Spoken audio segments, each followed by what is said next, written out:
मैं हूं रमा त्यागी। अगले 1 घंटे में हम बात करेंगे देश भर की बड़ी खबरों की, बताएंगे दुनिया भर में कौन कौन सी खबरों पर है सबकी नजर, क्या चल रहा है खेल और अर्थ जगत में, और कुछ झलके फिल्म, कला और संस्कृति के क्षेत्र से भी। लेकिन सबसे पहले बड़ी खबरें। कर्नाटक विधानसभा चुनाव के लिए आज शाम 5 बजे थम जाएगा प्रचार। सभी दलों ने चुनाव प्रचार के आखिरी दिन झोंकी पूरी ताकत। राज्य की 224 विधानसभा सीटों के लिए 10 मई को होगा मतदान, 13 मई को आएंगे नतीजे।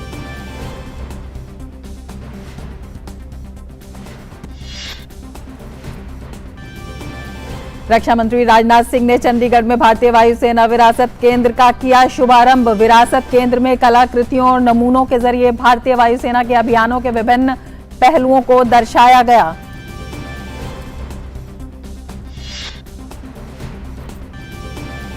वायुसेना का MiG-21 विमान राजस्थान के हनुमानगढ़ में हुआ दुर्घटनाग्रस्त। हादसे में 3 नागरिकों की मौत। MiG-21 विमान के दोनों पायलट सुरक्षित।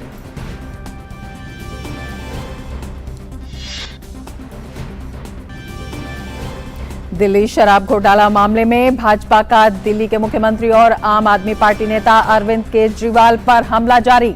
भाजपा ने अरविंद केजरीवाल को बताया शराब घोटाले का किंगपिन, कहा सिसोदिया तो सिर्फ झांकी है।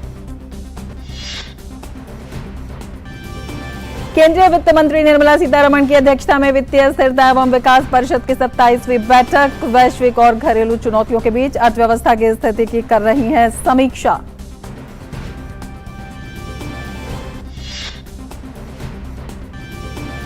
ताशकंद में चल रही विश्व बॉक्सिंग चैंपियनशिप में भारतीय मुक्केबाजों का शानदार प्रदर्शन जारी। मोहम्मद सामुद्दीन ने प्रतियोगिता के क्वार्टर फाइनल में किया प्रवेश, वहीं दीपक भोरिया ने प्री क्वार्टर फाइनल में बनाई जगह।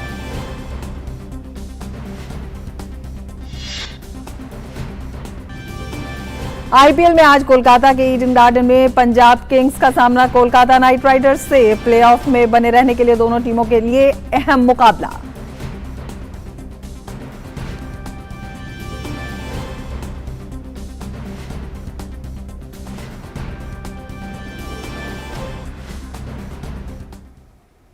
और अब बड़ी खबरों को देखते हैं विस्तार से।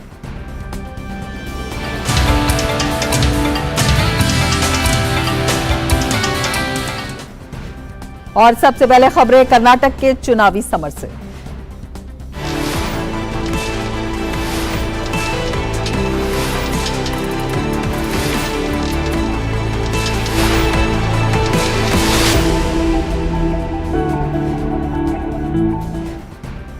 कर्नाटक विधानसभा चुनाव का प्रचार अभियान आज शाम समाप्त हो जाएगा। भारतीय जनता पार्टी, कांग्रेस, जनता दल सेक्युलर और आम आदमी पार्टी के नेता मतदाताओं को लुभाने के लिए रोड शो और रैलियां करेंगे। महाराष्ट्र के मुख्यमंत्री एकनाथ शिंदे उडुपी में भारतीय जनता पार्टी के लिए रोड शो करेंगे। केंद्रीय मंत्री वीके सिंह बेंगलुरु में व्यावसायिक समुदाय के सदस्यों और बुद्धिजीवियों के साथ चर्चा करेंगे। केंद्रीय मंत्री एल मुरुगन बेंगलुरु में ही एक जनसभा को संबोधित करेंगे।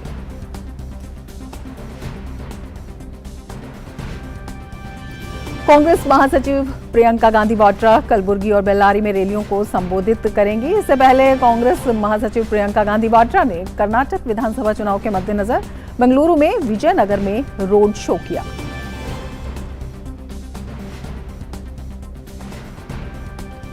जनता दल सेक्युलर के नेता एचडी देवेगौड़ा और उनके पुत्र एचडी कुमारस्वामी बेंगलुरु में पार्टी कार्यकर्ताओं के साथ बैठक करेंगे।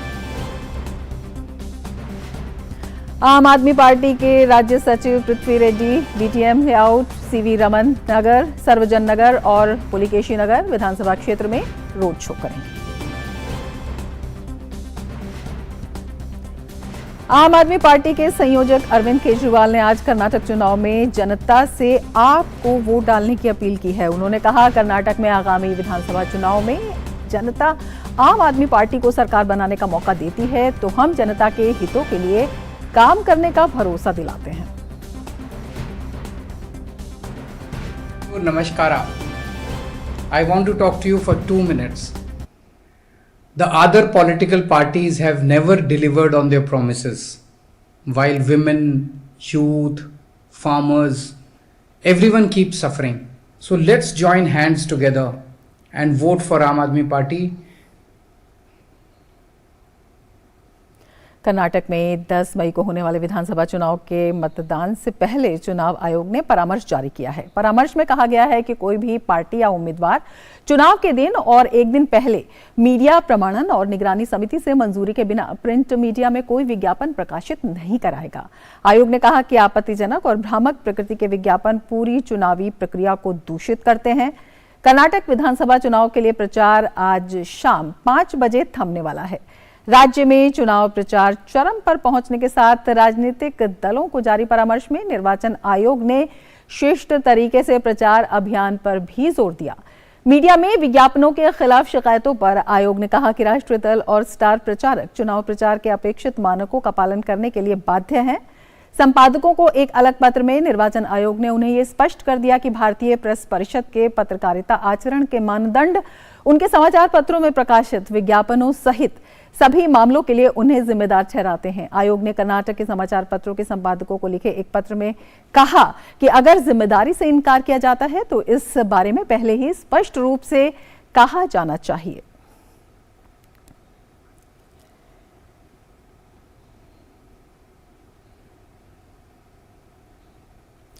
और जानकारी के लिए हमारे संवाददाता शैलेंद्र मिश्र हमारे साथ मैसूर से जुड़े हुए हैं।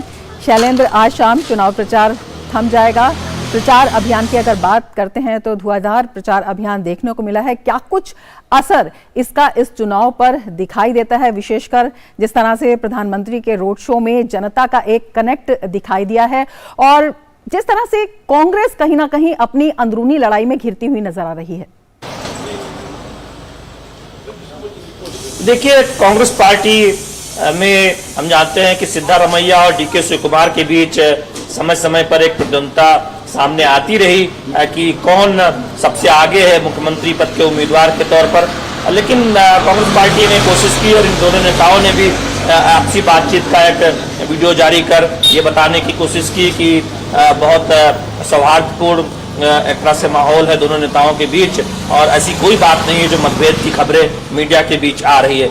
लेकिन कांग्रेस पार्टी खासतौर पर घोषणा पत्र जब से आया तब से हम देख रहे हैं कि बचाव की मुद्रा में है।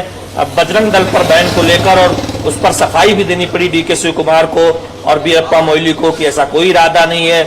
और डीके शिवकुमार ने एक तरह से ये भांपा कि हो सकता है कि इस मुद्दे पर कांग्रेस पार्टी को नुकसान उठाना पड़े और उन्होंने तो यहाँ तक कह दिया कि वो सत्ता में आएंगे तो हनुमान मंदिर बनाएंगे। तो ऐसे में कांग्रेस पार्टी बैकफुट पर नजर आई घोषणा पत्र में अपने बजरंग दल पर बैन के जिक्र को लेकर और उस पर कांग्रेस पार्टी की तरफ से सफाई भी देखने को मिली। दूसरी तरफ भारतीय जनता पार्टी के चुनाव प्रचार के पूरे अभियान को देखें तो प्रधानमंत्री नरेंद्र मोदी जो सबसे बड़े स्टार प्रचारक रहे भारतीय जनता पार्टी के, उनके इर्द गिर्द एक तरह से देखे पूरे चुनाव प्रचार अभियान को आगे बढ़ाया गया। कल प्रधानमंत्री नरेंद्र मोदी की जो अंतिम चुनावी जनसभा थी कर्नाटक में, वो हमने देखा कि मैसूर से थोड़ी दूर नंजनगुड़ में थी, जहां पर उन्होंने चुनावी जनसभा को संबोधित किया और धुआंधार चुनावी जनसभा बीदर से शुरुआत की थी और मैसूर के पास ये चुनावी जो प्रचार अभियान है प्रधानमंत्री नरेंद्र मोदी का, वो कल खत्म हुआ। रोड शो देखने को मिला बेंगलुरु में, बड़ा ऐतिहासिक रोड शो 26 किलोमीटर का और अगले दिन 10 किलोमीटर का। उससे पहले भी बेंगलुरु में रोड शो देखने को मिला, मैसूरू में और एक जगह पर और। तो दरअसल रोड शो और चुनावी जनसभाओं के जरिए इसके साथ ही साथ बीजेपी के आप देखें सभी प्रमुख राष्ट्रीय नेता उनकी चुनावी जनसभाएं हुई। गृह मंत्री अमित शाह, बीजेपी के राष्ट्रीय अध्यक्ष जेपी नड्डा, बीजेपी शासित राज्यों के मुख्यमंत्री खूब आए। तो ऐसे में बीजेपी ने कोई कोर कसर नहीं छोड़ी और कांग्रेस ने जो घोषणा पत्र में बजरंग दल पर बैन की बात की उस पर हमने देखा कि करारा निशाना साधा गया कांग्रेस पार्टी पर और ये कहा गया कि कांग्रेस पार्टी का जो चरित्र है उस पर जनता को नजर डालना चाहिए कि आतंक के खिलाफ जब भी कठोर कार्रवाई की गई है तब कांग्रेस पार्टी का क्या रवैया रहा है, नरमी बरतती रही है और ऐसे संगठनों पर वो बैन करने की बात करती है, पीएफआई से तुलना करती है जो सेवा के संगठन है और वो दिखाता है कि कांग्रेस पार्टी का हनुमान जी बजरंगबली को लेकर, भगवान बजरंगबली को लेकर क्या सोच है। तो हमने देखा कि पूरे चुनाव प्रचार में जब से कांग्रेस का घोषणा पत्र आया ये मुद्दा बहुत छाया रहा और कांग्रेस पार्टी की क्या नीति है, तुष्टीकरण को लेकर कांग्रेस पार्टी पे जो आरोप लगते हैं उस पर खूब भारतीय जनता पार्टी ने सवाल उठाए और कहा कि कांग्रेस पार्टी की जो सरकारें हैं बाकी राज्यों में वो क्या करती है, और गारंटी जो कांग्रेस पार्टी ने दी, कुछ प्रमुख गारंटियां दी है अपने घोषणा पत्र में। कांग्रेस पार्टी ने कुछ मुफ्त वादे की बात की है, उस पर हमने देखा कि बहुत करारा प्रहार प्रधानमंत्री नरेंद्र मोदी ने कल किया और कहा कि सबसे बड़ी गारंटी दी थी कांग्रेस पार्टी के सबसे बड़े नेता ने गरीबी हटाओ की, और उस गारंटी का क्या हुआ वो सभी जानते हैं। तो ऐसे में अब जब बीजेपी तमाम कल्याणकारी योजनाओं को पूरा कर रही है, तब कांग्रेस नई गारंटी के साथ सामने आई है। तो हम देख रहे हैं कि चुनाव प्रचार में इस तरह एक दूसरे के दावे पर सवाल भी उठाए गए और ये बताया गया कि देखिए उनके दल को क्यों सत्ता में वापस लाया जाए। बीजेपी ने बताया कि वो कर्नाटक को हर क्षेत्र में नंबर 1 बनाने की तरफ आगे बढ़ना चाहती है और उसमें दोबारा गठबंधन की सरकार जनता वापस लाए।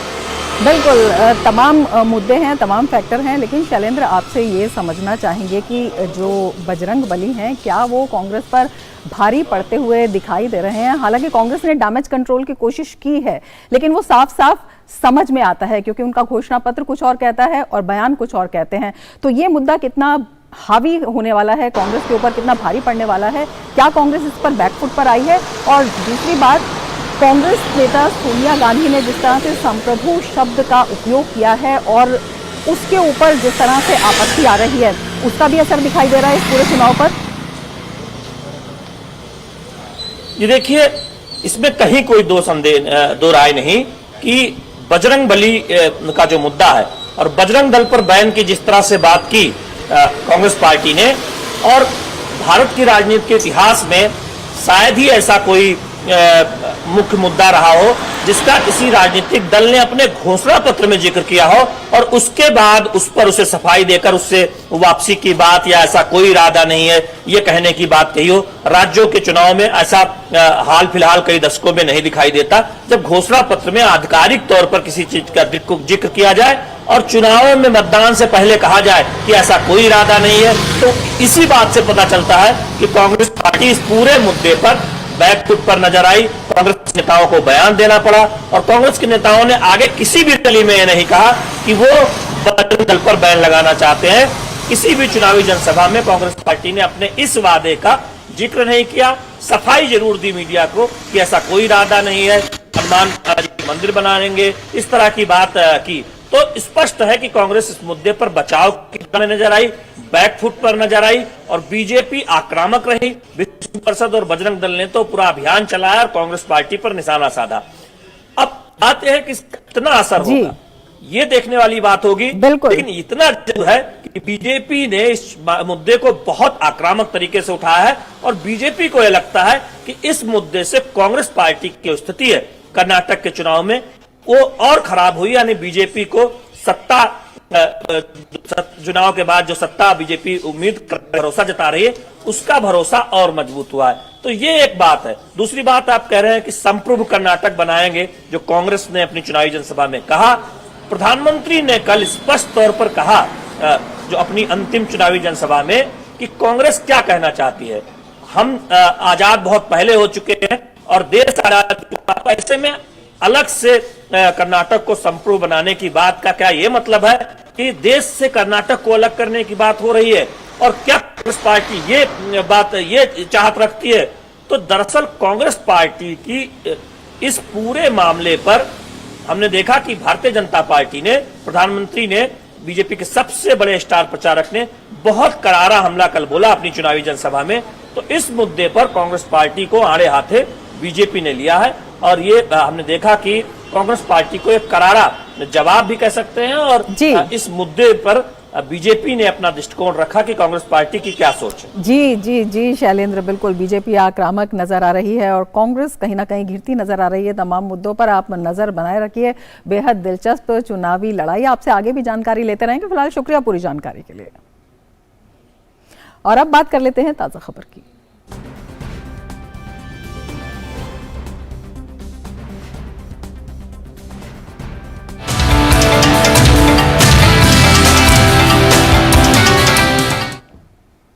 भारतीय वायुसेना का एक MiG-21 लड़ाकू विमान राजस्थान के हनुमानगढ़ के पास दुर्घटनाग्रस्त हो गया। हादसे में एक महिला सहित 3 लोगों की मौत हो गई। दुर्घटना में 3 अन्य लोग घायल हैं। हालांकि विमान उड़ा रहे पायलट और सह पायलट सुरक्षित हैं। विमान ने सूरतगढ़ से उड़ान भरी थी।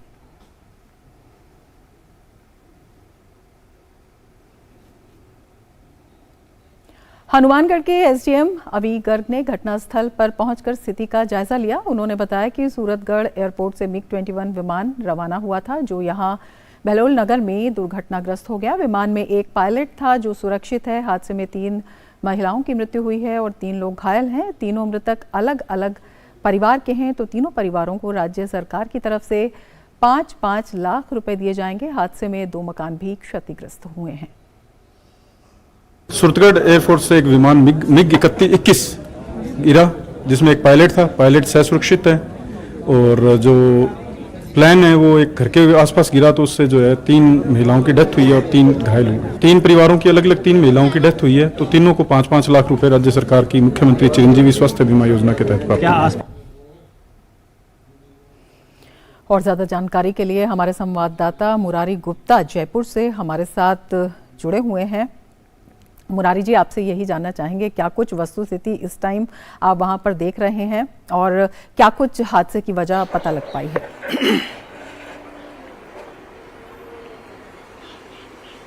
बिल्कुल रमा, जैसा कि आपने बताया कि आज सुबह लगभग 9 बजे के आसपास जो सूरतगढ़ का बेस स्टेशन, एयरपोर्ट का बेस स्टेशन है, वहां से MiG-21 ने उड़ान भरी थी और उड़ान भरने के कुछ ही देर बाद हनुमानगढ़ के जो बहलोल नगर जो क्षेत्र है वहां पर इसका दुर्घटनाग्रस्त हो गया।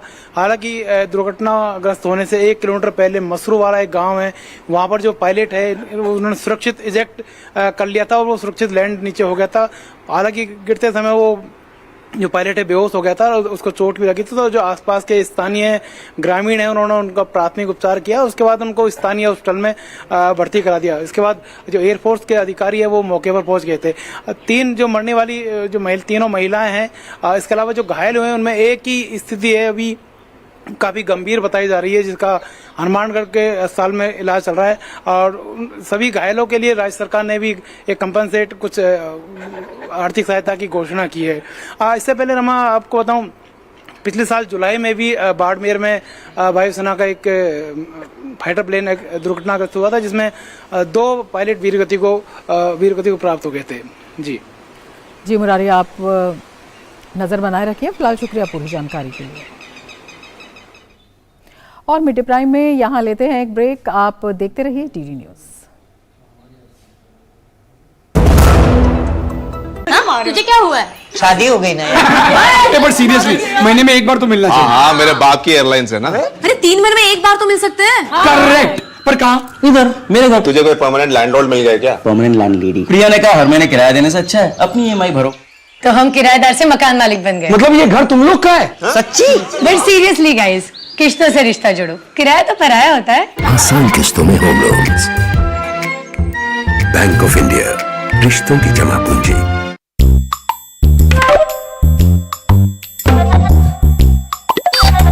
आप पूरी तरह स्वस्थ रहना चाहती हैं या कुछ कम? पूरी तरह। तो खरीदते समय पूरी बात देखिए ना, +F का निशान।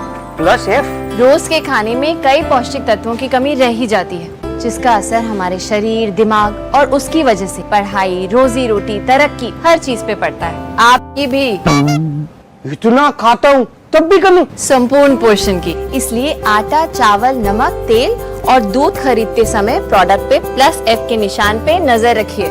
इनमें विटामिन और आयरन जैसे तत्व नियमित और बारीक मात्रा में डाले जाते हैं, इसलिए देखने, पकाने के तरीके और स्वाद में कोई फर्क ही नहीं। कोई फर्क ही नहीं है तो डालते ही क्यों है? सिर्फ एक चीज पे बहुत फर्क पड़ता है, सेहत पे। Better nutrition for a better life. Start using products with +F logo from today. भारतीय समुद्री विश्वविद्यालय मर्चेंट नेवी और मरीन इंजीनियरिंग में उज्जवल करियर बनाने का एक सुनहरा मौका। 6 स्थानों पर आधुनिक परिसर, विश्व स्तरीय इंफ्रास्ट्रक्चर। ये सिर्फ एक करियर नहीं, ये अवसरों का सागर है। भारतीय समुद्री विश्वविद्यालय भारत सरकार के अधीन वर्ष 2023-24 के लिए प्रवेश आमंत्रित हैं। ब्रेक के बाद फिर से आपका स्वागत है मिड डे प्राइम में, और अब नजर डालते हैं अन्य राष्ट्रीय खबरों पर।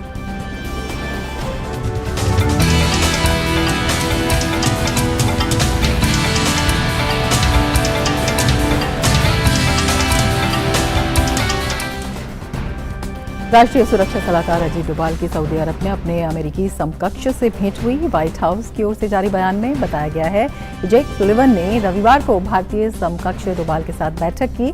दोनों नेता इस महीने के अंत में ऑस्ट्रेलिया में क्वाड शिखर सम्मेलन से इतर फिर मुलाकात करेंगे।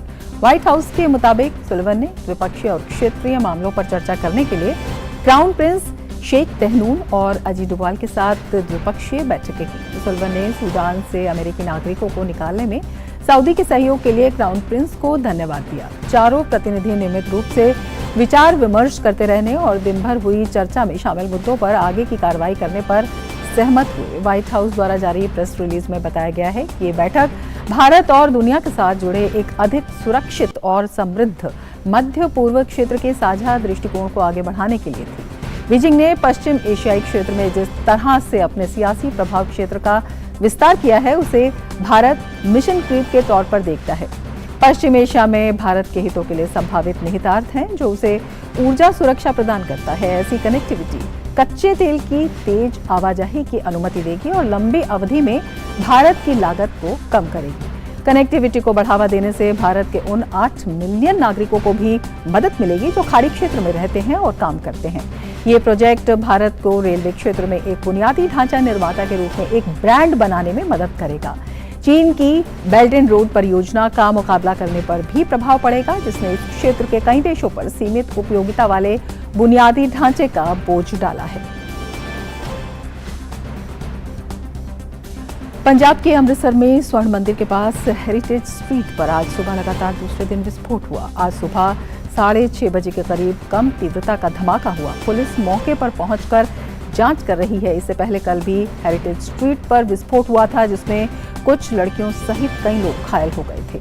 मध्य रात्रि 12 बजे पार्किंग क्षेत्र और पास के रेस्टोरेंट की खिड़कियों के शीशे भी क्षतिग्रस्त हो गए थे।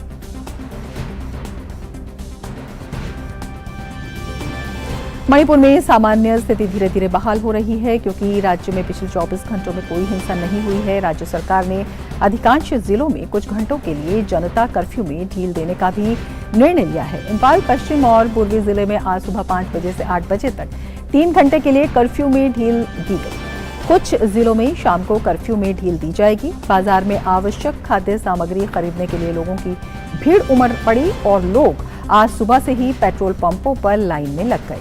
इस बीच सेना और अर्धसैनिक बलों ने फ्लैग मार्च जारी रखा है और बचाव एवं निकासी का काम जारी है। मणिपुर सरकार के सुरक्षा सलाहकार कुलदीप सिंह पिछले कई दिनों से इम्फाल में हैं और स्थिति की निगरानी कर रहे हैं। विभिन्न समुदायों के नेता और नागरिक संगठन तनाव को शांत करने के लिए आगे आए और जनता से शांति और सद्भाव बनाए रखने की अपील की है। केरल के मलप्पुरम जिले के तन्नूर में नाव पलटने की घटना में मृतकों की संख्या बढ़कर 22 हो गई। मरने वालों में ज्यादातर महिलाएं और बच्चे हैं, जो स्कूल की छुट्टियों के दौरान घूमने के लिए आए थे। नौका में 37 लोग सवार थे। आज सुबह भी खोज और बचाव अभियान जारी रहा। भारतीय नौसेना के चेतक हेलीकॉप्टर को तलाशी और बचाव अभियान में मदद के लिए बुलाया गया। वहीं एनडीआरएफ की टीमें भी मौके पर मौजूद हैं। एनडीआरएफ की टीमें मौके पर मौजूद हैं और नौसेना की 3 गोताखोर टीमें मलप्पुरम में नौका दुर्घटना स्थल पर तलाशी अभियान में शामिल हो गई हैं। स्थिति का जायजा लेने और प्रभावी समन्वय के लिए केरल के मुख्यमंत्री भी पहुंच चुके हैं। इस बीच भाजपा प्रदेश अध्यक्ष के सुरेंद्रन ने केरल के पर्यटन मंत्री पीए मोहम्मद रियाज के इस्तीफे की मांग की है।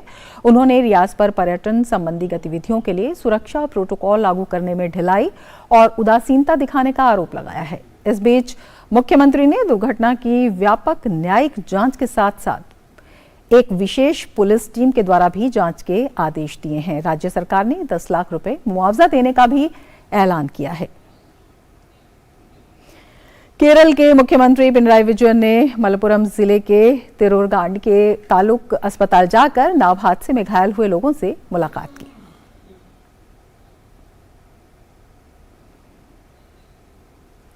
छत्तीसगढ़ के सुकमा जिले के भीजी थाना क्षेत्र में दंतेशपुरम के जंगल में आज सुबह सुरक्षा बलों ने मुठभेड़ में 2 इनामी नक्सलियों को मार गिराया। एक पर 8 लाख और दूसरे पर 3 लाख रुपए का इनाम घोषित था। पुलिस सूत्रों के अनुसार पुलिस अधीक्षक सुनील के नेतृत्व में सर्चिंग पर निकाले जवानों ने नक्सलियों के खारिज कर दी। सुप्रीम कोर्ट ने तमिलनाडु और बिहार में दर्ज एक साथ जोड़ने से इन्हें मना कर दिया। जमानत और तमिलनाडु सरकार की तरफ से लगाया गया एनएसए हटाने पर भी आदेश नहीं दिया। सुप्रीम कोर्ट ने राहत के लिए मनीष कश्यप को हाई कोर्ट जाने को कहा। तमिलनाडु में बिहारी मजदूरों से दुर्व्यवहार की गलत खबर फैलाने के आरोप में गिरफ्तार मनीष ने बिहार और तमिलनाडु में दर्ज एफआईआर और एनएसए मामले में राहत की मांग की थी। आगे बढ़ेंगे। नौकरी के बदले जमीन घोटाला मामले में दिल्ली की राउज एवेन्यू कोर्ट में सुनवाई 1 जून के लिए टली। कोर्ट ने सीबीआई को पूरक चार्जशीट दाखिल करने के लिए और वक्त दिया। सीबीआई ने इसके लिए 4 हफ्ते का वक्त दिए जाने की मांग की थी। छत्तीसगढ़ शराब घोटाले के मुख्य आरोपी अनवर ढेबर को ईडी ने गिरफ्तार कर लिया है। अनवर ढेबर को आज तड़के एक होटल से भागते हुए पकड़ा गया। अनवर ढेबर पर आरोप है कि उसने आपराधिक सिंडिकेट द्वारा लगभग 2000 करोड़ रुपए अवैध रूप से बनाए थे, जिसके बाद अनवर ढेबर फरार हो गया था। पीएमएलए कोर्ट ने उसे 4 दिन की ईडी की हिरासत में भेज दिया है। ईडी की ओर से कहा गया है कि बीते मार्च महीने में कई ठिकानों में छापेमारी से जुटाए साक्ष्य और इस अवैध कारोबार से जुड़े लोगों के बयान से 2019 से 2022 के बीच 2000 करोड़ रुपए से ज्यादा के भ्रष्टाचार और मनी लॉन्ड्रिंग का पता चला है। अनवर ढेबर छत्तीसगढ़ में संगठित आपराधिक सिंडिकेट चला रहा था। बंगाल की खाड़ी में कम दबाव का क्षेत्र बनने की वजह से मोचा तूफान बन रहा है। भारतीय मौसम विभाग ने कहा है कि बंगाल की दक्षिण पूर्व खाड़ी में उठा चक्रवात आज एक दबाव के क्षेत्र में बदल जाएगा और फिर इसके चक्रवाती तूफान में परिवर्तित होने की संभावना है। एक बयान में बताया गया है कि चक्रवाती हवाओं का क्षेत्र अब दक्षिण पूर्व बंगाल की खाड़ी और इसके आसपास के दक्षिण अंडमान सागर पर केंद्रित है। मौसम विभाग ने कहा है कि चक्रवात के प्रभाव से अधिकांश स्थानों पर मध्यम वर्षा हो सकती है। साथ ही अंडमान और निकोबार द्वीप समूह में तेज से बहुत तेज वर्षा होने की संभावना है। आज 40 से 50 किलोमीटर प्रति घंटे की रफ्तार से हवाएं चलने की आशंका है।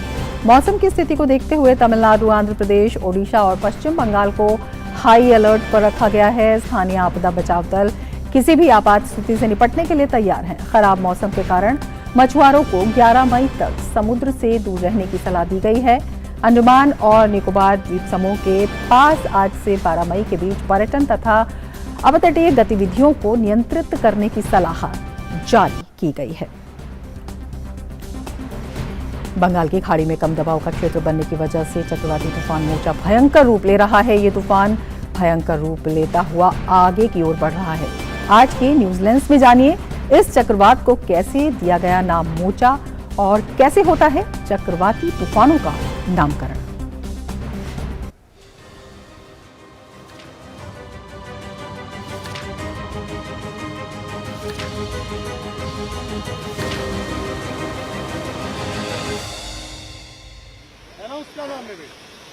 मोचा चक्रवाती तूफान को लेकर सुगबुगाहट तेज होती जा रही है, क्योंकि दिन बीतने के साथ ये तूफान भी तेजी से आगे बढ़ रहा है। बंगाल की खाड़ी में आने वाला ये चक्रवाती तूफान किसी भी वक्त दस्तक दे सकता है। भारतीय मौसम विभाग के अनुसार बंगाल की दक्षिण पूर्व खाड़ी में उठा चक्रवात आज एक दबाव के क्षेत्र में बदल जाएगा और फिर इसके चक्रवाती तूफान में परिवर्तित होने की संभावना है। एक बयान में बताया गया है कि चक्रवाती हवाओं का क्षेत्र अब दक्षिण पूर्व बंगाल की खाड़ी और इसके आसपास के दक्षिण अंडमान सागर पर केंद्रित है। मौसम विभाग का कहना है कि बंगाल की खाड़ी और अंडमान सागर से जुड़े इलाकों में हवा की गति 60 किलोमीटर प्रति घंटा की हो सकती है। मौसम विभाग ने पश्चिम बंगाल, उड़ीसा और आंध्र प्रदेश में अगले 3 दिन भारी बारिश का अलर्ट जारी किया है। साथ ही अंडमान और निकोबार द्वीप समूह में भी बारिश होने की संभावना जताई है। इसके अलावा मछुआरों को गहरे समुद्र में न जाने की सलाह दी गई है। चलिए सबसे पहले आपको बताते हैं कि कैसे पड़ा इस चक्रवात का मोचा नाम। बता दें कि इस चक्रवात का नाम यमन से आया है। दरअसल यमन ने लाल सागर तट पर स्थित एक बंदरगाह शहर मोचा के नाम पर इस चक्रवात के नाम का सुझाव दिया था। मोचा शहर यमन में कॉफी के व्यापार के लिए प्रसिद्ध है। अगर बात करें कि कैसे होता है चक्रवातों का नामकरण, तो बता दें कि दुनिया भर में हर महासागर बेसिन में बनने वाले चक्रवातों का नाम क्षेत्रीय विशेष मौसम विज्ञान केंद्रों और उष्णकटिबंधीय चक्रवात चेतावनी केंद्रों द्वारा दिया जाता है। दुनिया में 6 क्षेत्रीय विशेष मौसम विज्ञान केंद्र हैं, जिनमें भारत मौसम विभाग और 5 उष्णकटिबंधीय चक्रवात चेतावनी केंद्र शामिल हैं। क्षेत्रीय विशेष मौसम विज्ञान केंद्र के रूप में भारतीय मौसम विभाग एक मानक प्रक्रिया का पालन करने के बाद बंगाल की खाड़ी और अरब सागर सहित उत्तर हिंद महासागर में बनने वाले चक्रवात का नाम देता है। बता दें कि चक्रवातों को नाम देने के लिए 13 देशों का एक पैनल है, जिसमें Bharat, Bangladesh, Myanmar, Pakistan, Maldives, Oman, Sri Lanka, Thailand, Iran, Qatar, Saudi Arab, UAE और यमन शामिल हैं। 2020 में जारी चक्रवातों के नामों की सूची में 169 नाम शामिल हैं, जिसमें 13 देशों द्वारा 13 नाम दिए गए। अगर बात करें क्या होते हैं चक्रवातों के नामकरण के फायदे, तो नामकरण से वैज्ञानिक, विशेषज्ञ और आपदा प्रबंधन टीमों को चक्रवातों को पहचानने में मदद मिलती है। अगर किसी क्षेत्र में 2 तूफान एक साथ आ रहे हों तो इससे भ्रम की स्थिति नहीं बनती। गौरतलब है कि मोचा चक्रवाती तूफान के खतरे को देखते हुए केंद्र राज्य प्रशासनों ने किसी भी आपदा से निपटने की पूरी तैयारियां कर ली हैं। एनडीआरएफ और एसडीआरएफ की टीमें आपात स्थिति से निपटने के लिए तैयार कर दी गई हैं। Bureau report, DD news.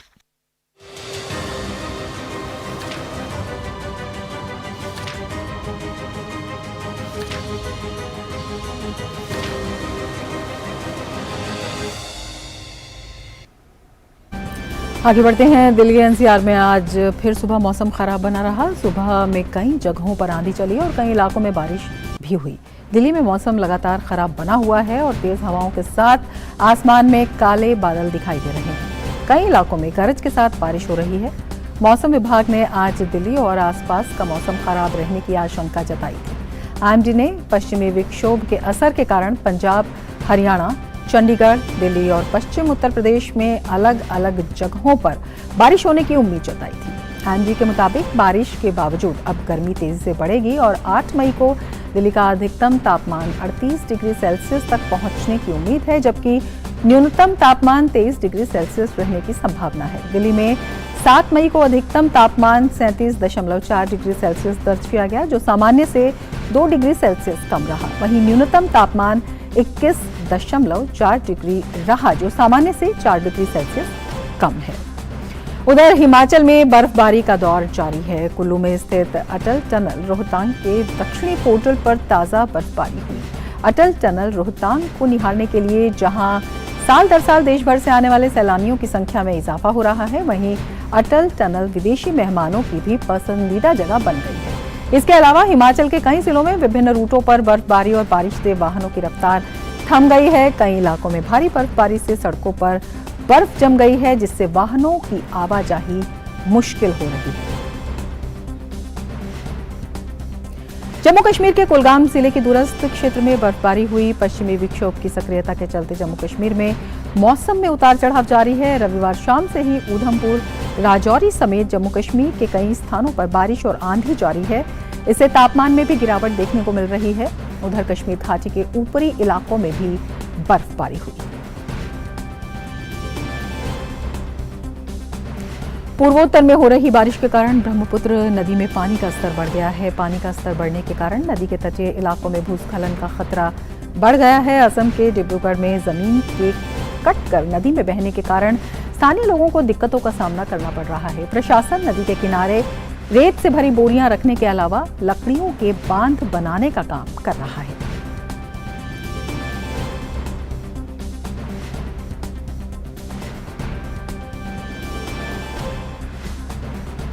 Uttarakhand में 4 धाम यात्रा सुचारू रूप से जारी है। अब तक 4 लाख से अधिक श्रद्धालु 4 धाम के दर्शन कर चुके हैं। सबसे अधिक 1,40,000 से अधिक श्रद्धालुओं ने केदारनाथ के दर्शन किए।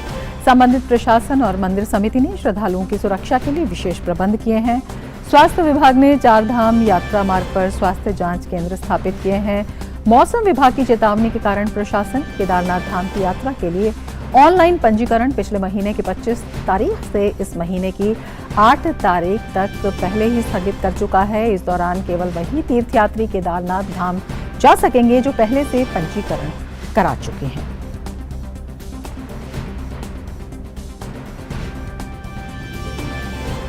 और अब देखते हैं अर्थ और व्यापार जगत से जुड़ी खबरें।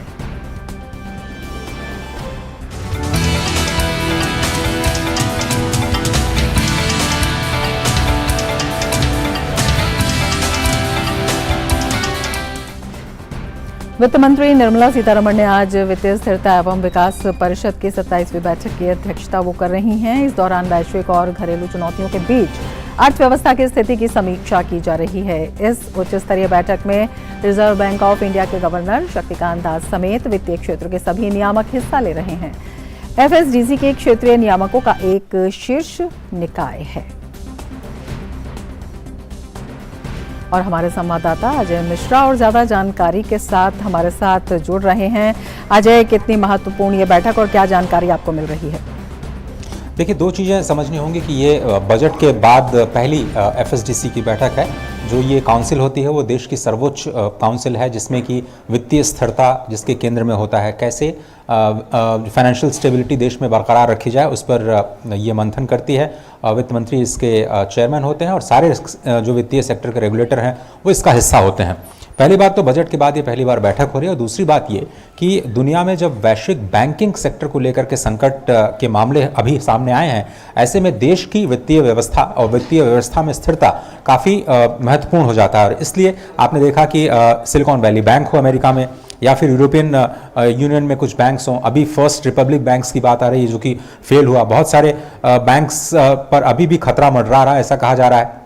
इसके साथ साथ जो ऑडिटर्स हैं, जो इन बैंकों के साथ जुड़े हुए हैं, जो लगातार ऑडिट करते रहे हैं, वो भी अब सवाल के घेरे में है कि कैसे इतने सालों से ऑडिट करने के बावजूद बैंक फेल हो गए। मतलब बैंकों की बैलेंस शीट पूरी तरह से चरमरा गई, जबकि कागजों में वो सही दिखाई दे रही थी। तो ऐसे में ऑडिटर्स की भूमिका, रेगुलेटर्स की भूमिका, आगे जाते हुए अर्थव्यवस्था में जो संकेत मिल रहे हैं ग्लोबल मंदी के, उससे कैसे बचाया जाए भारतीय अर्थव्यवस्था को, और खासतौर पर जो वित्तीय अर्थव्यवस्था है, वो सारे मुद्दे इसमें होते हैं। आगे जाते हुए महंगाई और विकास के बीच में कैसे संतुलन बनाना है, अलग अलग क्षेत्रों में रेगुलेशन की क्या स्थिति है और क्या प्रगति है, इन तमाम मुद्दों पर चर्चा हो रही है। और इसलिए ये काफ़ी इंपॉर्टेंट हो जाता है इस बात को समझना कि बजट के बाद और वैश्विक मंदी या वैश्विक माहौल के मद्देनजर ये जो बैठक हो रही है काफ़ी महत्वपूर्ण नजर आ रही है। बिल्कुल अजय, बेहद अहम इसलिए भी हो जाता है कि कोरोना काल में जिस समय विश्व में अर्थव्यवस्था एकदम धीमी दिखाई दी थी, भारत का प्रदर्शन जो था वो काफ़ी अच्छा रहा था। अब ये 27वीं बैठक है और तमाम स्टेक होल्डर्स की आपने बात की है, तमाम मुद्दों पर चर्चा भी हो रही है। ऐसे में घरेलू चुनौतियों को देखते हुए स्थिरता और विकास की गति को थोड़ा आगे बढ़ाने के लिए, एक पुश देने के लिए किस तरह से इसे और ज़्यादा इसमें चर्चा की जा रही है, और कौन कौन से विभिन्न मुद्दे हैं जो क्रमगत रूप से जिन्हें संज्ञान में लिया जा रहा है? देखिए, पहली बात वित्तीय स्थिरता को लेकर के कि फाइनेंशियल सिस्टम स्टेबल हो, मजबूत हो, बैंकों की पोजीशन बिल्कुल दुरुस्त हो। अर्थव्यवस्था में चूंकि जो सप्लाई और डिमांड का जो गैप है उसको देखना इंपॉर्टेंट होता है। इन्फ्लेशन की क्या स्थिति है, इन्फ्लेशन के मद्देनजर जो ब्याज दर है उनकी क्या स्थिति है, पड़ोसी देशों में क्या चल रहा है, वहाँ पर जो स्थितियाँ हैं क्या ट्रांसलेट होकर के आ सकती हैं, इंपोर्ट एक्सपोर्ट को लेकर के क्या स्थितियाँ हैं, उस पर उसका क्या प्रभाव देश के इन्फ्लेशन और इंटरेस्ट रेट सिनेरियो पर पड़ सकता है, क्या अलग अलग सेक्टर में इंश्योरेंस मिसाल के तौर पर क्या इंश्योरेंस को लेकर के क्या परेशानियां आ रही हैं और कैसे इसको और ज़्यादा डीपेंड किया जा सकता है। आगे चल करके पेंशन रेगुलेटर भी इसका एक हिस्सा है, तो देश को कैसे एक ज़्यादा पेंशनेबल सोसाइटी, इक्विटेबल सोसाइटी बनाया जाए सोशल सिक्योरिटी के लिहाज से, ये जो तमाम मुद्दे हैं उन पर तो चर्चा होती है। साथ ही पिछले दिनों में जो सब कमेटीज़ बनाई गई एफएसडीसी की, जिसमें आरबीआई गवर्नर उसके चेयरमैन रहे हैं, उसको लेकर के जो उनकी सिफारिशें हैं उस पर क्या निर्णय लेना है, उस पर भी जो चर्चा जारी है। इन्फ्लेशन एक बहुत बड़ा मुद्दा है पूरी दुनिया के लिए। पूरी दुनिया में हमने देखा कि फूड इन्फ्लेशन की अगर हम बात करें तो भारत ने बहुत ही उम्दा प्रदर्शन किया है, 5% से भी नीचे है फूड इन्फ्लेशन, जबकि पूरी दुनिया में आपने देखा यूक्रेन और रशिया के संकट के बाद में पूरी दुनिया में गेहूं की कीमतें बहुत ज़्यादा बढ़ गई थी, लेकिन भारत में अभी वो कंट्रोल में है। रिटेल इन्फ्लेशन 6% से नीचे आ गया है। इंटरेस्ट रेट आपके पड़ोसी देश जहां पर आप देखिए 20%, 21% से ज़्यादा है, आपके यहाँ पर जो इंटरेस्ट रेट है वो 6%, 7% के आसपास मुख्य ब्याज दर दिखाई दे रही है। तो वित्तीय स्थिरता बहुत ही इंपॉर्टेंट है और इस लिहाज से अर्थव्यवस्था के अलग अलग पहलुओं पर एक विस्तृत चर्चा करना, जिसमें फाइनेंस मिनिस्टर के सारे टॉप ऑफिशियल्स मौजूद हैं इस गंभीर चर्चा में, काफ़ी अहम हो जाता है अर्थव्यवस्था को आगे की दिशा देने के लिहाज से। रमा, बिल्कुल, जो वैश्विक परिदृश्य में आप बता रहे हैं, जिस तरह से जो बड़े बैंकों का नाम आपने लिया वो फेल हो रहे हैं और तमाम जो क्रेडिट संकट है वहां पर दिखाई दे रहा है, ये कितनी चिंताजनक स्थिति है। किस तरह से जो अपने देश में इस तरह की तैयारी है और किस तरह के कदम जो है उठाए जा सकते हैं? देखिए, देश की जो वित्तीय ज़रूरतें हैं उसके मद्देनज़र वैश्विक परिस्थितियां क्या हैं और क्या हमें निर्णय लेने चाहिए, सर्वोच्च निर्णय क्या हो सकता है हमारे देश और जनता के हित में, यही वित्तीय स्थिरता जो परिषद है उसका मुख्य उद्देश्य है। दूसरी बात ये कि जो वैश्विक संकट के मद्देनज़र जो मल्टीलेटरल एजेंसीज़ का रोल है, जिस पर लगातार वित्त मंत्री मुखर तौर पर अलग अलग जगहों पर अंतर्राष्ट्रीय मंचों पर अपनी बात कह चुकी हैं। G20 के माध्यम से जो वित्तीय स्थिरता है उसमें योगदान देने के लिए भारत अपनी अध्यक्षता के तौर पर पहल कर रहा है और उसमें सफल भी हो रहा है, कंसेंसस बनाने की कोशिश कर रहा है। पूरी दुनिया में डेट बर्डन को लेकर के जो समस्याएं दिख रही हैं, जिसमें कई देशों पर कर्ज की स्थिति काफ़ी महत्वपूर्ण है, उसको कैसे सॉल्व किया जाए। लेकिन भारत की आंतरिक जो वित्तीय व्यवस्था है वो इस परिषद की बैठक का मुख्य हिस्सा है और उम्मीद ये की जाती है कि सभी स्टेक होल्डर्स इसमें अपनी जो राय है वो वित्त मंत्री के सामने रखेंगे और देश की वित्तीय स्थिरता पर जो भी कुछ किए जाने की ज़रूरत है, हालांकि इसके आउटकम बहुत ज़्यादा सामने नहीं आते हैं, हमें शाम तक इंतज़ार करना पड़ेगा अगर इसमें कुछ डिटेल्स हमारे पास आ पाती हैं। लेकिन मोटे तौर पर यही समझा जा सकता है कि जब दुनिया में छिटपुट कई विकसित अर्थव्यवस्थाओं में भी बैंकों के बड़े बैंकों के फेल होने की खबरें हैं, ऐसे में हमारी वित्तीय स्थिरता की क्या स्थिति है, हमारे यहाँ लिक्विडिटी की क्या स्थिति है, डिफ़ॉल्ट जो कंपनीज़ हैं उनकी वित्तीय स्थिति क्या है, आगे जाते हुए उनका प्रदर्शन कैसा है, ये तमाम मुद्दों पर जो है वो उनको ब्रीफ किया जाएगा, अपनी सिफारिशें रखी जाएंगी और उसके बाद अगर कोई निर्णय लेना हुआ तो रेगुलेटर्स के स्तर पर उसको कुछ प्रपोज भी किया जा सकता है कि इस वक्त क्या कुछ किए जाने की जरूरत है। जी अजय, बहुत धन्यवाद विस्तार से इस विषय को समझाने के लिए। और अभी भी खबर आ रही है, कर्नाटक में चल रहे चुनाव प्रचार के बीच कांग्रेस की पूर्व अध्यक्ष सोनिया गांधी के बयान पर सूचना एवं प्रसारण मंत्री और भाजपा नेता अनुराग ठाकुर ने हमला किया है। अनुराग ठाकुर ने एक ट्वीट कर कांग्रेस पर भारत के टुकड़े टुकड़े की साजिश में शामिल होने का आरोप लगाया है। अनुराग ठाकुर ने ट्वीट में लिखा, सोनिया गांधी जी, कर्नाटक की संप्रभुता का हवाला देकर आपने भारत को टुकड़े टुकड़े करने की कांग्रेस की गहरी साजिश का पर्दाफाश कर दिया है। लोग ये नहीं भूले हैं कि कैसे कांग्रेस सरकार ने जनभावना के विरुद्ध जाकर शरारतपूर्ण तरीके से कर्नाटक के लिए एक अलग झंडा पेश किया ताकि एक राष्ट्र एक ध्वज के प्रति हमारी निष्ठा का उपहास उड़ाया जा सके। ना तो सोनिया गांधी जी ने और ना ही उनकी पार्टी ने कभी भारत को एक राष्ट्र के रूप में स्वीकार किया। कनाडिगा कांग्रेस के गेम प्लान को विफल कर देंगे।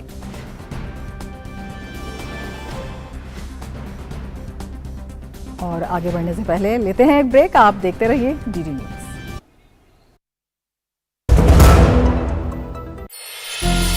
फसल का कण कण पोषण पाए, नैनो यूरिया की रिमझिम फुहारे जब उर्वरता बरसाएं, आविष्कारी नैनो तकनीक से भारत में बना दुनिया का पहला nano urea liquid. Nano urea की आधा लीटर बोतल किसान की एक बोरी यूरिया की जरूरत को पूरा करेगी। कितना खर्चा कम हो जाएगा ट्रांसपोर्टेशन का, बाकी सब चीजों का। छोटे किसानों के लिए ये कितना बड़ा संबल है।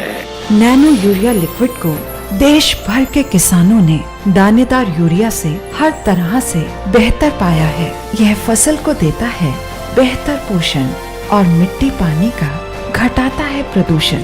नैनो यूरिया लिक्विड आपके नजदीकी प्रधानमंत्री कृषि समृद्धि केंद्रों, सहकारी समितियों एवं खाद्य विक्रेताओं के पास उपलब्ध है। Indian Maritime University brings you the most prestigious and adventurous career in merchant navy and marine engineering with world-class infrastructure and sprawling campus at 6 locations. It's not just a career but an ocean of opportunities. Indian Maritime University, a central university recognized by Government of India. Admissions open for 2023 to 24. Break के बाद फिर से आपका स्वागत है mid day prime में। देखते हैं खेल जगत की खबर।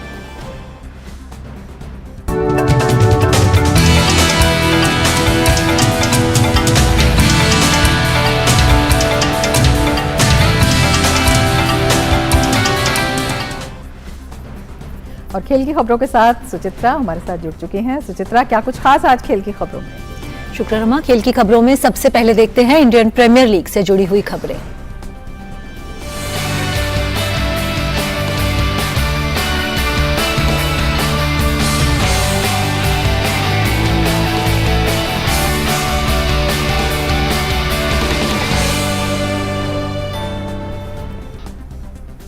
आईपीएल में आज होने वाले मुकाबले में कोलकाता नाइट राइडर्स का सामना पंजाब किंग्स से होगा। ये मैच कोलकाता के ईडन गार्डन्स में खेला जाएगा। कोलकाता और पंजाब के बीच आईपीएल में अब तक 31 मैच खेले गए हैं, जिसमें से 20 मैच कोलकाता नाइट राइडर्स ने जीते हैं और 11 में पंजाब किंग्स ने कामयाबी हासिल की है। अंक तालिका में पंजाब की टीम 10 अंक के साथ 7वें पायदान पर है, वहीं कोलकाता 8 अंक के साथ 8वें स्थान पर है। प्लेऑफ में पहुंचने की उम्मीदों के लिए दोनों टीमों को इस मैच में जीत की दरकार रहेगी। कल खेले गए मुकाबलों की बात करते हैं। इंडियन प्रीमियर लीग में रविवार को खेले गए पहले मैच में गुजरात टाइटंस ने लखनऊ सुपर जायंट्स को 56 रन से हरा दिया। लखनऊ ने टॉस जीतकर पहले गेंदबाजी का फैसला किया। निर्धारित 20 ओवर में गुजरात ने 2 विकेट के नुकसान पर 227 रन बनाए। गुजरात की ओर से शुभमन गिल ने 94 रन की शानदार नाबाद पारी खेली, वहीं रिद्धिमान साहा ने 81 रन बनाए। जवाब में लखनऊ की टीम 20 ओवर में 7 विकेट पर 171 रन ही बना सकी। गुजरात की तरफ से मोहित शर्मा ने 4 विकेट लिए। जयपुर के सवाई मानसिंह स्टेडियम में रविवार को खेले गए आईपीएल के दिन के दूसरे मुकाबले में सनराइजर्स हैदराबाद ने राजस्थान रॉयल्स को 4 विकेट से हरा दिया। राजस्थान ने टॉस जीतकर पहले बल्लेबाजी करते हुए 20 ओवर में 2 विकेट खोकर 214 रन बनाए। सलामी बल्लेबाज जोस बटलर ने शानदार 95 रन की पारी खेली, वहीं कप्तान संजू सैमसन ने 66 रन बनाए। जवाब में हैदराबाद की टीम ने 20 ओवर में 6 विकेट के नुकसान पर लक्ष्य हासिल कर इस मैच को अपने नाम कर लिया। हैदराबाद के लिए अभिषेक शर्मा ने सर्वाधिक 55 रन बनाए। इस सीजन में ये हैदराबाद की चौथी जीत रही। वंतिका अग्रवाल भारत में तीसरे नंबर की महिला शतरंज खिलाड़ी बन गई हैं। उन्हें ये इनाम पिछले 2 महीनों में उनके लगातार शानदार प्रदर्शन के बाद मिला है। वंतिका अंतर्राष्ट्रीय मास्टर का खिताब हासिल कर चुकी हैं। इस खिताब को अपने नाम करने वाली वे 11वीं भारतीय महिला शतरंज खिलाड़ी हैं। भारत की उभरती हुई शतरंज खिलाड़ी वंतिका अग्रवाल ने अपने शानदार प्रदर्शन को जारी रखते हुए कुल 2428 रेटिंग अंकों के साथ महिला वर्ग में भारतीय रैंकिंग के तीसरे पायदान पर पहुंच गई हैं। ये उनके करियर की अब तक की सर्वोच्च रैंकिंग है। यही नहीं, वंतिका अंतर्राष्ट्रीय मास्टर का खिताब हासिल करने वाली 11वीं भारतीय महिला शतरंज खिलाड़ी हैं। एसआरसीसी में भाग लेने वाली महिला ग्रैंड मास्टर वंतिका ने पिछले 2 महीनों में 4 अंतर्राष्ट्रीय प्रतियोगिताओं में हिस्सा लिया है। इन स्पर्धाओं में उनके शानदार प्रदर्शन की बदौलत उनकी फीडे रेटिंग में 61 अंक की वृद्धि हुई है। मुझे पता था कि मैं ये कर सकती हूँ और मैं ये करूँगी, बट मुझे विश्वास मतलब इतनी जल्दी हो जाएगा ये सब सोचा नहीं था, और अब बहुत ज़्यादा ही प्रसन्नता हो रही है। वंतिका पिछले कुछ वर्षों से लगातार अच्छा प्रदर्शन कर रही हैं, लेकिन उनकी सबसे बड़ी उपलब्धि इस साल 11वीं महिला अंतर्राष्ट्रीय मास्टर का खिताब हासिल करना रहा। मुझे बस गर्ल्स वाली कैटेगरी में कम्पीट नहीं करना, मुझे सुपर टूर्नामेंट्स जहाँ सारे world champions like Magnus Carlsen और सारे जो बड़े बड़े लोग खेलते हैं उसमें खेलना है, और ऑल्सो वर्ल्ड चैंपियनशिप के लिए टाइटल के लिए कम्पीट करना है। मेरी इच्छा है कि मैं वर्ल्ड नंबर 1 बनूं और वर्ल्ड चैंपियनशिप के लिए ट्राई करूं। वंतिका की इस उपलब्धि के पीछे परिवार का भी भरपूर साथ मिला। उनकी मां पेशे से सीए हैं। भागदौड़ के बीच बच्चों के लिए समय निकाल पाना उनके लिए मुश्किल था। वंतिका के सपने को उड़ान देने के लिए उन्होंने अपनी नौकरी छोड़ी और हर कदम पर अपनी बेटी के साथ खड़ी रहीं।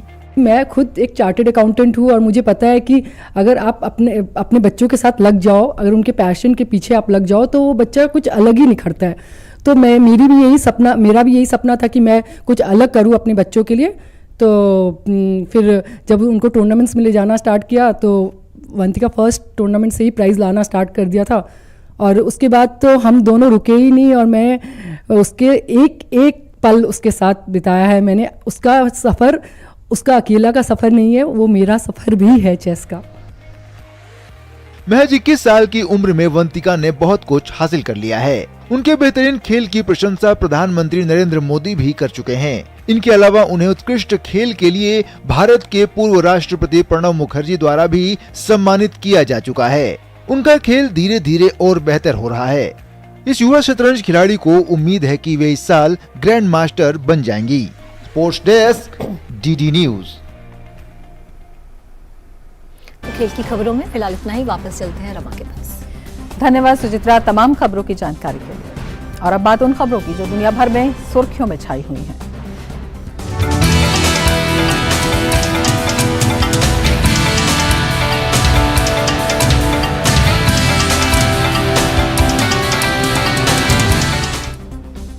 सऊदी अरब के प्रभाव वाले अरब लीग में 12 सालों के बाद सीरिया की वापसी हो गई है। सीरिया को अरब लीग में फिर से शामिल करने को लेकर अरब लीग के सदस्य देशों के विदेश मंत्रियों ने रविवार को काहिरा में अरब लीग के मुख्यालय में मतदान किया, जिसमें बहुमत से सीरिया की वापसी पर मोहर लगा दी गई। 19 मई को सऊदी अरब के रियाद में अरब लीग की मीटिंग होगी। इसमें सीरिया के राष्ट्रपति बशर अल असद भी शिरकत कर सकते हैं। आगामी 19 मई को सऊदी अरब के रियाद में अरब लीग की मीटिंग होगी। इसमें सीरिया के राष्ट्रपति बशर अल असद शिरकत कर सकते हैं।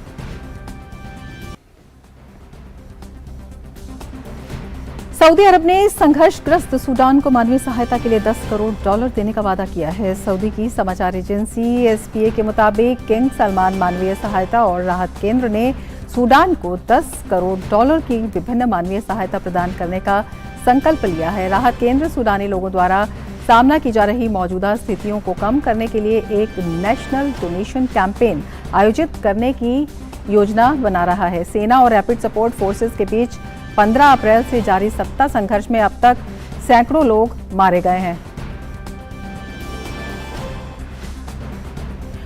और अब सीधे आपको ले चलते हैं मौसम विभाग की प्रेस कॉन्फ्रेंस में मोचा तूफान पर। In the world, such type of track is being provided, but we, considering the shorter life period of the cyclones over the Bay of Bengal, we have introduced this practice to issue a track forecast at the stage of low pressure.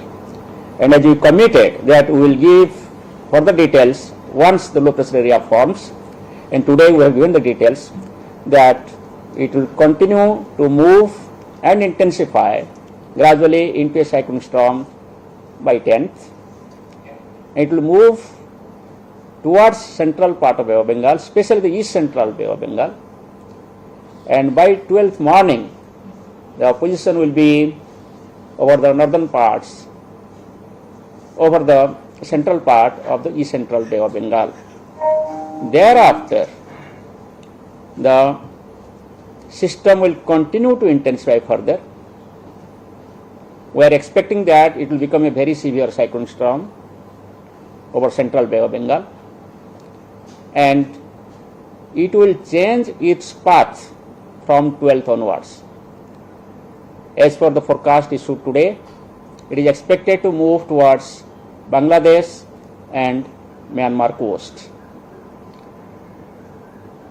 We will further provide you the details about the time of landfall, intensity at the time of landfall over Bangladesh and Myanmar coast as the system intensifies into a depression and a cyclone. Next please. So if you just look at this particular weather system at present, which is a low pressure area, and there is associated convective cloud mass over the region, we are expecting that it will cause heavy rainfall today over especially the Nicobar Islands, and heavy to very heavy rainfall tomorrow over Andaman and Nicobar Islands, and there could be extremely heavy rainfall at isolated places and heavy to very heavy rainfall at a few places over Andaman and Nicobar Islands on 10th and 11th. On 12th again the intensity of rainfall will decrease, and there could be isolated heavy rainfall over the Andaman Islands only. So as you can see from the color code, we have given the orange color warning at present for 9th, 10th, 11th and 12th. The one thing is that there will be heavy rain. The other thing is that there could be the winds. At present, wind of the order of 40 to 50 km per hour, gusting to 60 km per hour are prevailing over southeast Bay of Bengal, Nicobar Islands and adjoining areas of Andaman Sea. This type of wind speed will continue. This type of wind speed will continue tomorrow, and thereafter the wind speed will increase, becoming 50 to 60 by about evening of tomorrow. On 10th, wind speed will gradually increase further, becoming 60 to 70 kmph, gusting to 80 kmph. So as per our forecast, over Andaman Nicobar Islands, wind speed will be 40 to 50 kmph today and tomorrow, and gradually increase by evening of tomorrow, becoming 50 to 60 kmph, and 10th and 11th, the wind speed can be 60 to 80 kilometers per hour. Under this strong wind and the rainfall expected, there will be squally weather and squally wind over Southeast Bay of Bengal and Andaman Sea, Andaman Nicobar Islands and adjoining areas of East Central Bay of Bengal today and tomorrow. And from 10th onwards, maximum adverse impact will be over northern parts of Southeast Bay of Bengal and Central Bay of Bengal. मोजा तूफान पर मौसम विभाग की press वार्ता का सीधा प्रसारण आप देख रहे थे, जिसमें मौसम विभाग ने बताया है कि कई क्षेत्रों में तीव्र बारिश का, भारी बारिश का अनुमान उन्होंने बताया है और जो हवाओं की रफ्तार है वो भी 50 से 60 किलोमीटर प्रति घंटा रहने की संभावना उन्होंने बताई है और ये स्थिति उन्होंने कहा है कि 12 तक लगातार जो है वो जारी रहेगी। इसके साथ ही मिड डे प्राइम में फिलहाल दीजिए इजाज़त। जी न्यूज़ पर खबरों का सिलसिला लगातार जारी है, देखते रहिए DD न्यूज़। नमस्कार।